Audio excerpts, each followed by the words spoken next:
안녕하세요, PTV입니다. 자, 오늘은 구글이 선정한 최고의 미래 경제학자 토마스 그레이가 보는 암호화폐 크립토커런시는 그는 이 암호화폐를 어떻게 봤을 거에 대한 설명을 한번 해보도록 하겠습니다. 문득 2015년 2월에 나온 한겨레 신문의 기사가 제가 어렴풋이 봤던 기억이 있어서 최근에 한번 찾아봤어요. 그 내용이 뭐냐, 조만장자가 나올 수 있는 미래 산업 18가지에 관한 설명을 했던 기사 내용이었습니다. 토마스 그레이가 처음 이때 말을 언급을 했던 게, 그러니까 미래학자가 꼽은 황금알 후보 18가지에 관한 설명이었어요. 근데 여기서 그 첫 번째로 토마스 그레이가 이야기를 한 거는 암호화폐였다는 거죠. 어쩌면 이때 처음 크립토커런시라는 어떤 명제를 가지고 설명을 한 저명한 어떤 한 인물이지 않나 싶습니다. 한마디로 조만장자가 나올 수 있는 아이템 18가지라는 거죠. 자, 조만장자가 되기 위해서는 이분이 내건 조건이 3가지 정도 있었어요. 이 조건을 3가지를 충족을 해야만 조만장자가 나타날 수 있다고 표현을 했는데, 이 3가지의 조건은 첫 번째는 세계성, 두 번째는 급속한 확장성, 세 번째는 광범위한 대중성, 광범위한 대중적 수요를 조건으로 내걸었다는 겁니다. 저도 이 기사를 보고 처음 안 건데, 과거에는 부자를 상징하는 말이 천석군, 만석군이었잖아요. 근데 미국의 비유를 들면은 백만장자, 억만장자겠죠. 근데 백만장자가 처음으로 불리었던 시대는 1800년대 중반 정도였는데 담배업자였어요. 미국 사람이기로 했는데 이 사람은 피에르 로레라드 2세라는 사람인데, 이 3가지 조건을 너무나 충족시켰죠. 담배는 어쨌든 급속한 확장성, 세계성, 광범위한 대중적 수요, 이 3가지를 충족시켰던 거죠. 자, 그러면 억만장자는, 첫 번째 억만장자로 불린 사람은 누구였을까요? 여러분 많이 아시는 석유왕 록펠러였습니다. 이 사람이 제일 처음으로 억만장자란 소리를 들었던 거죠. 석유도 마찬가지로 세계성, 급속한 확장성, 그 다음에 광범위한 대중적 수요, 이 3가지 조건 때문에 이 석유를 개발한 이 록펠러가 억만장자 소리를 들었던 겁니다. 자, 그럼 이제 서서히 조만장자는 어떤 품목, 어떤 산업에서 태어날까 궁금하지 않으세요? 잘 아시겠지만 조만장자는 억만장자보다 1000배 많은 자산을 갖고 있는 사람이 조만장자입니다. 그러니까 조만장자의 탄생은 이익 창출의 근원과 그 근본적인 방식 자체가 바뀌어야 가능한 숫자라는 거죠.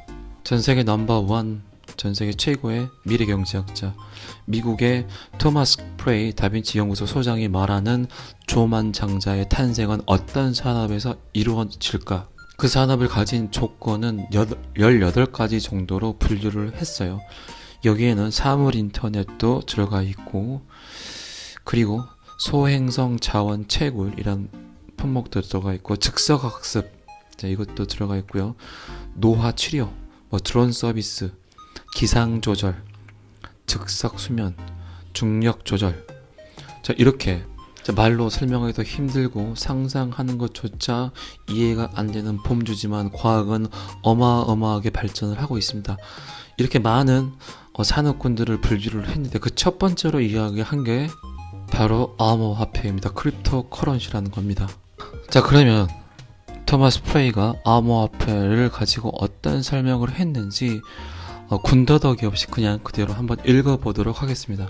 토마스 프레이는 왜 첫 번째로 조만장자가 탄생할 수 있는 산업군 중에 하나가 암호화폐라고 말을 했을까요? 그는 비트코인 같은 암호화폐가 국가라는 장벽을 넘어 사상 최초로 세계 화폐가 될 가능성이 있다고 말을 했습니다. 세계 화폐는 말 그대로 국가 기반의 경제나 중앙 통제형 경제의 영역 밖에서 작동하는 화폐를 말한다고 이야기를 했고요. 현재의 금융 시스템이 미처 부응하지 못하는 사람들의 금융 수요를 채워줄 수 있다.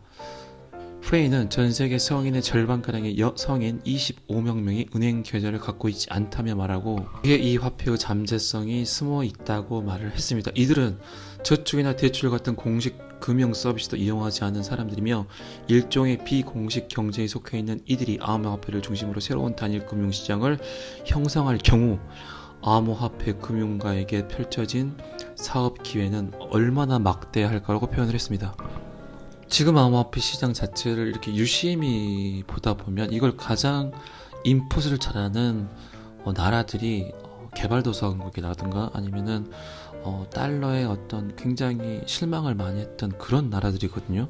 이런 나라들이 비트코인 암호화폐를 받아들이면서 어떤 금융 혜택을 본다거나 이런 주변국, 변방 국가에서 약간 인식의 전환이 많이 됐던 나라들이 지금 비트코인을 굉장히 긍정적으로 받아들이고 있다는 겁니다. 어쨌든 2015년, 지금부터 6년 전이긴 하지만 토마스 프레이는 이미 이 세상을 먼저 알지 않았나 싶습니다. 그런데 토마스 프레이가 2018년도에 6월 정도에 우리나라에 방문을 했어요, 직접.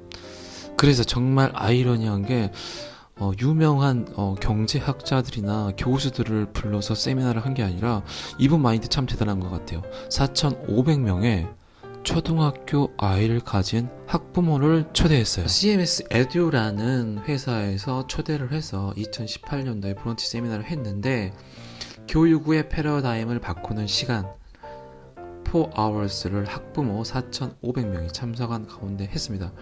여기에서도 암호화폐를 거론을 했다는 거예요. 아무것도 모르는 학부모들 4,500명 놔두고 크립토 커런시에 관한 설명을 했다는 거죠. 구글 선정 최고의 미래 경제학자 토마스 프레이, 즉 다빈치 연구 소장은 이날 또 암호화폐뿐만 아니라 여러 가지 산업군에 대해서 설명을 했는데 암호화폐 등을 설명을 하면서 현재가 미래를 바꾸는 게 아니라 미래가 현재를 결정한다라고 이야기를 했습니다. 자, 그럼 그날 암호화폐에 대한 설명을 들은 4,500명의 초등학생을 둔 이 학부모들은 암호화폐에 투자를 했을까요? 절대 못했을 겁니다. 지금 이 영상을 듣는 많은 분들은 이미 미래에 와 있다고 생각을 합니다. 자, 오늘은 여기까지 하겠습니다. 갑자기 하나의 신문 기사가 생각이 나서 갑자기 올렸지만 충분한 어떤 도움이 됐으면 하는 바람입니다. 지금까지 BTV였습니다. 감사합니다. 구독과 좋아요는 저를 힘나게 합니다.